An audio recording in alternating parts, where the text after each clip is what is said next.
I picked up a collection, an awesome collection with multiple Grails. Stay tuned to this video from Bronzeville Comics.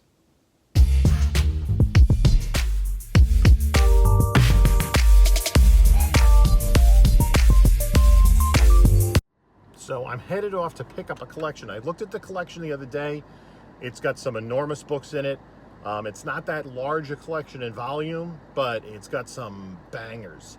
So I think it's going to be an exciting collection to look at, and I'm going to, pull out the biggest books and send them off to get graded, and eventually we'll see what comes of it. But on the other side of this, we'll take a look at what I have. Hey there, comic book community. This is Jim from Bronzeville Comics coming to you with another video. And I set out on that cold Sunday morning to buy a collection. And I had already seen the collection. We'd agreed on a price, and then worked the details out, and I went to pick it up. And this is somebody I've dealt with previously. It's a local antique dealer, and they've contacted me a couple times with comic book collections. We negotiated back and forth. So this is not a collection I picked up on the cheap. Sometimes, if you have somebody that is just looking to move books that they didn't really have any personal connection to, you can get a pretty good deal. That was not the case. You're kind of dealing, when you're dealing with an antique store like this, you're dealing with a middleman. Essentially, they want to make their profit. So you're not dealing with the first buyer. So anyway, let's take a look at a little preview of what I brought home. So most of the collections seem to be around late 60s, maybe 1970. Lots of Iron Man, some Captain America, some Western stuff. And there were a bunch of issues in here that either had the trade dress removed as a return. That was supposed to have been destroyed when newsstands would return it. Sometimes it was the whole top, sometimes it was just the corner box. Some nice books in here, but, rougher shape. And then there's a bunch of them with this kind of rat shoe, I guess it was. Something ate it. Like here we can see there's a couple of these that got eaten up. So they're worth considerably less. There tends to be stuff that's in really kind of lower grade condition, but there's some decent stuff in here, and there are some big books.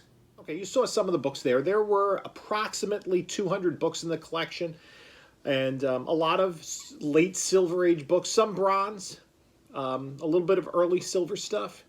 Unfortunately, some of the stuff, as you saw, was in lower grade, some poor condition books.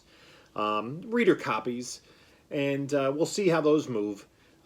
So anyway, let's get into the kind of important books. There were a couple of Amazing Spider-Man early books. Amazing Spider-Man 28 with the Molten Man. And just want to check my number 32 here.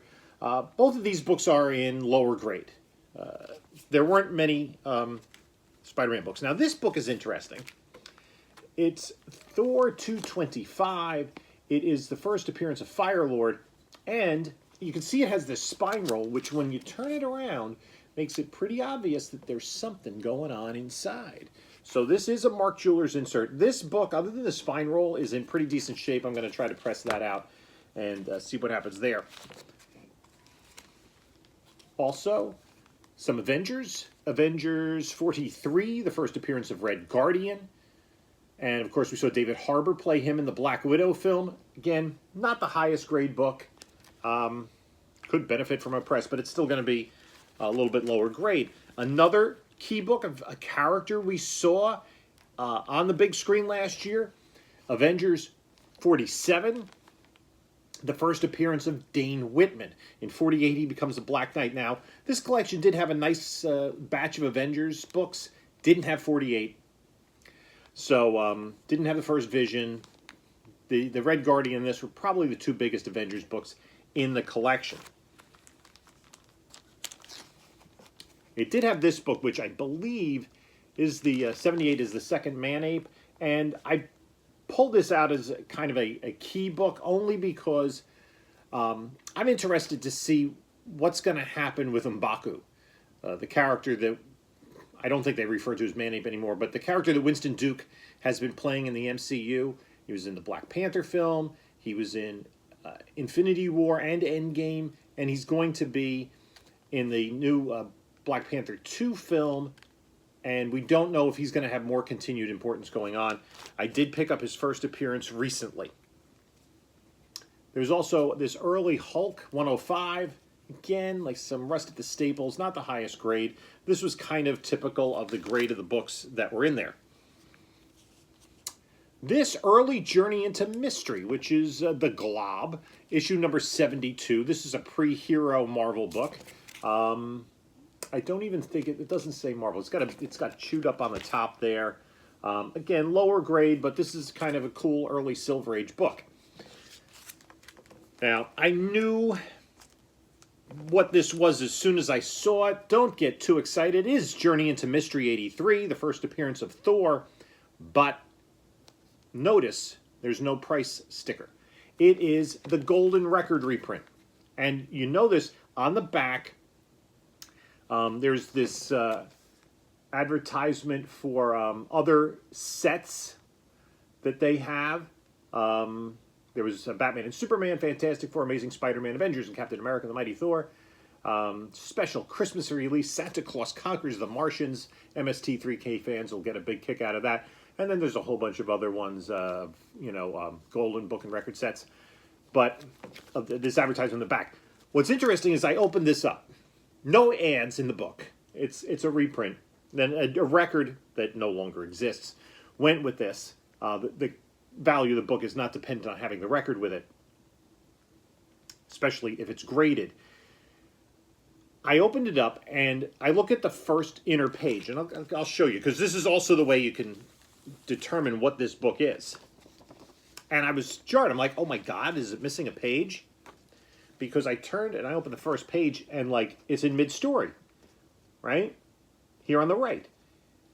And then I realized that the story began on the inside front cover in black and white, with the first page of the story is there, page 2 of the story is here, and then the same thing at the end of the comic, where the story ends in black and white on the inside back cover.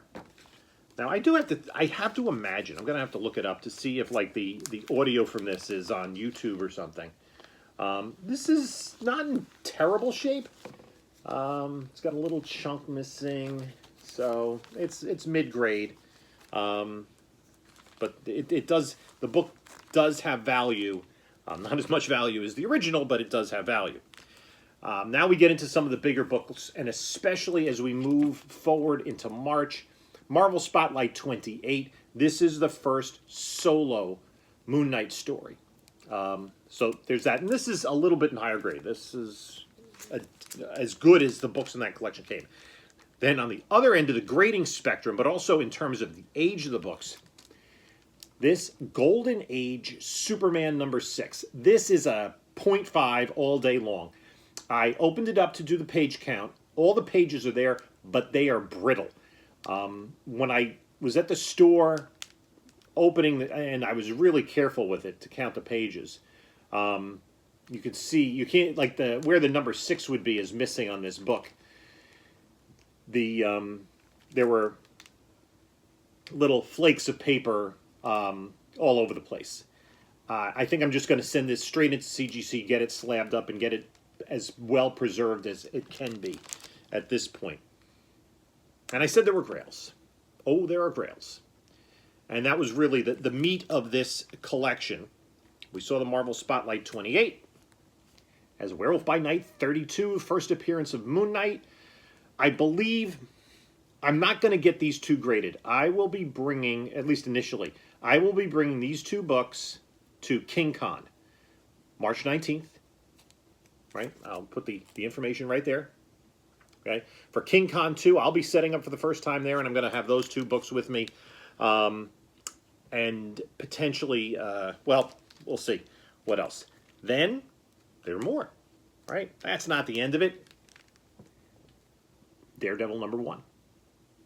First appearance of Matt Murdock and his friends. This is lower grade.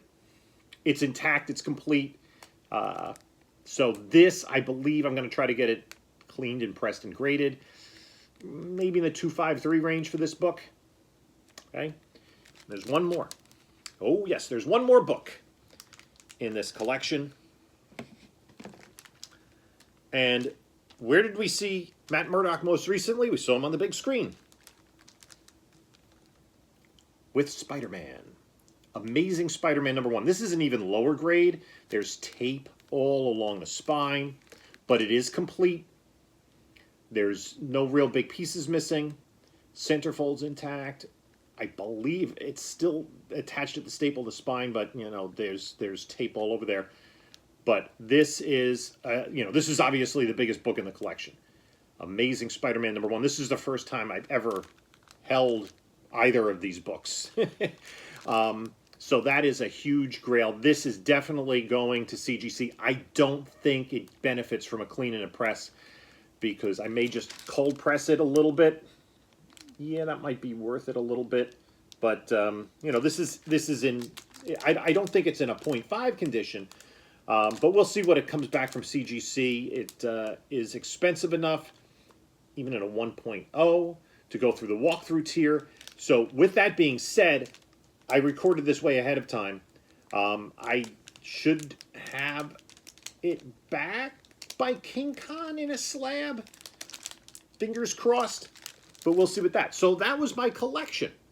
That was a really cool collection. There are a bunch of other books that I have to go through. I am madly sorting through collections, trying to get ready for King Khan. And let me know what you think. Here are a couple of other videos of mine to check out. Please like, comment, subscribe. And I'm excited to have, those two Grails. I've been looking for Werewolf by Night 32. And it came as like just a throw-in almost with these two enormous Grails. Two of the biggest characters in Marvel. And interestingly, I'm going to say one thing about, I'll go back to I'm going to say one thing about Daredevil. Daredevil is the only Marvel character who premiered in his own book and maintained the run of that book through the 1980s. Spider-Man premiered in Amazing Fantasy 15.